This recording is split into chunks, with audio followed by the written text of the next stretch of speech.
Walk the streets of downtown LA's Bunker Hill neighborhood today, and you quickly might notice something strange.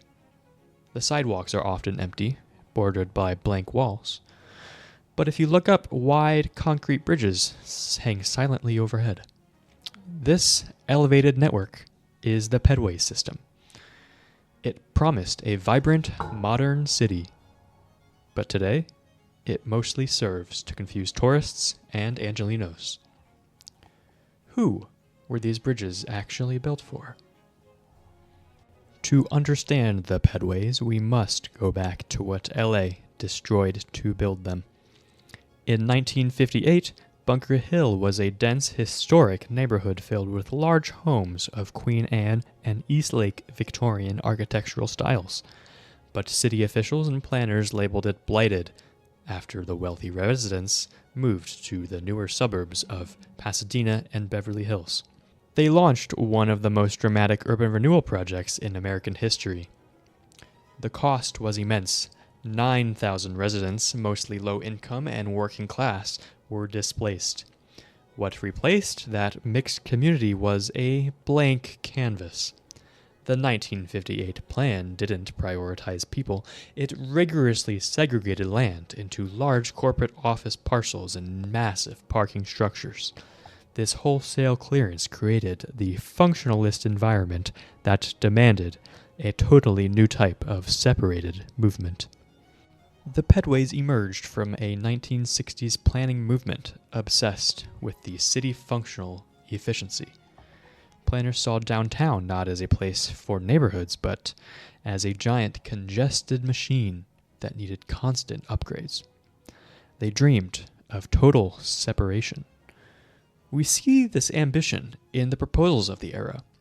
Fantastical transit ideas like monorails, tracked hovercraft, and even underground vacuum tubes. The pedestrian bridges were the low-tech version of this futuristic ideal, a way to lift walkers above the dirty, messy street level and separate them from vehicular traffic. This was the vision of city planning director Calvin Hamilton, restructuring LA around dense centers with downtown as the shining core. By 1971, Bunker Hill was a huge, empty construction site. Yukio Kawaratani, a planner for the Community Redevelopment Agency, recalled the overwhelming scale of the project. Because we have a chance on Bunker Hill here, we had 134 acres of land that was being cleared of all buildings, and it was 34 city blocks. We could remake downtown LA, because now we were in the big time, you know. All of a sudden, from little 1- and 2-story complexes in the various small cities, we were talking about a 40-story office building and 1,400 units of high-rise apartments. And I kind of felt, how can we do this? You know, here we were planning for little cities, and all of a sudden here we're in the big leagues of land development. And he said, oh no, we can do it. The Pedways weren't truly designed for public use, but for function. They were explicitly planned as commuter infrastructure. Their purpose was spelled out clearly in early studies: to move cars into large peripheral garages and then use the elevated system to shuttle workers to their desks. The system was intended to connect parking structures at the perimeter of the district with a sophisticated form of people carrier. It was a functional corridor, prioritized less for residents, but more for the corporate commuter, linking car to office. This massive system was supposed to span 40 to 60 blocks of downtown, but the entire network depended on a futuristic automated light rail called the People Mover. When federal funding for the People Mover was aborted in 1981, the grand plan collapsed, leaving behind disconnected bridges designed to feed a transit system that never arrived. This is why the system feels so fragmented. It's an incomplete skeleton of a failed transportation dream. As construction progressed in the early 1970s, private commercial interests rapidly took control. We see this shift in the details.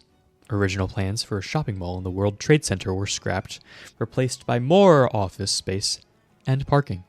dictated by marketing economics.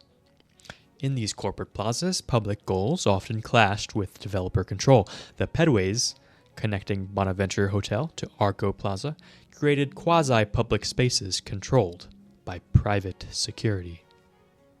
Even attempts to bring public life into these spaces fell prey to privatization, as former CRA planner Yukio Kawaratani witnessed firsthand.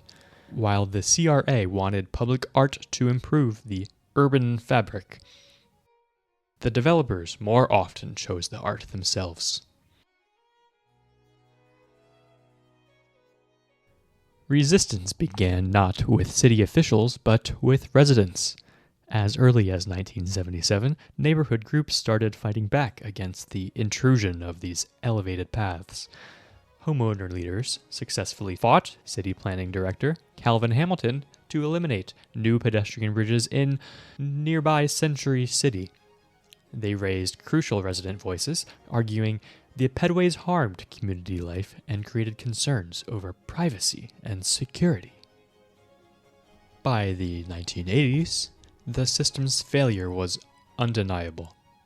Downtown power brokers publicly acknowledged that the futuristic concept was a functional and aesthetic flop. In 1984, the influential Downtown Breakfast Club awarded the system runner-up for a Lemon Award. The award cited that the costly concept has not been very effective and is ugly. The most serious critique was its destructive impact on street life. By elevating pedestrians, the plan actively killed activity below.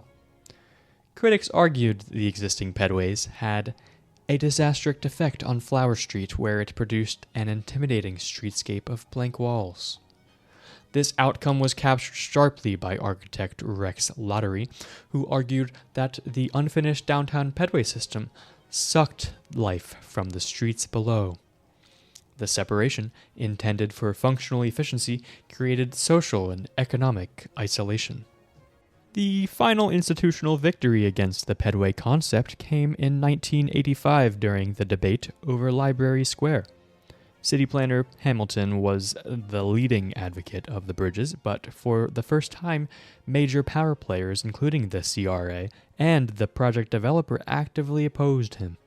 They recognized the system was undermining their efforts to generate street activity. This moment effectively stopped the elevated network from expanding further into Central City, marking the definitive failure of the original city functional vision. Today, the pedways still serve the specific purpose they were designed for: the commuter.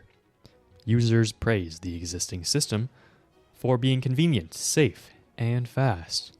They provide a direct path from car to office, allowing workers to bypass the street entirely.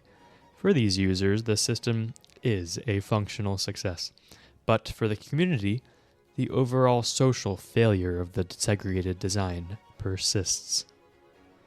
For those navigating downtown, the system is still criticized for its Byzantine design and being difficult to use, forcing pedestrians to do a lot of upping and downing inside private buildings. It is a monument to the idea that you can plan movement without planning for life.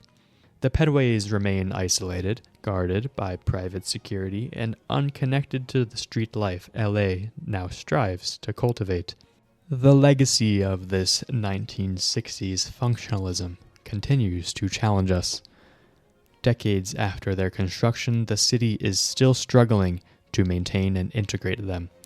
A 2013 article noted the ongoing efforts to polish up the pedways, adding new lighting and signage to rehabilitate the bleak sidewalks below.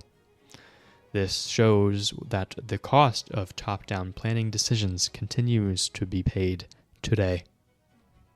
The history of the LA Pedway system is a powerful lesson for residents and community leaders. It reveals what happens when efficiency and separation, the city functional, are prioritized over community and inclusion, the city social.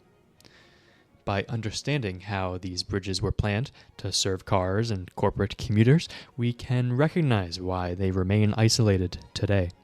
Knowing this history is crucial to ensuring that future planning decisions prioritize vibrant street life, true public space, and the health of our neighborhoods over the convenience of a few.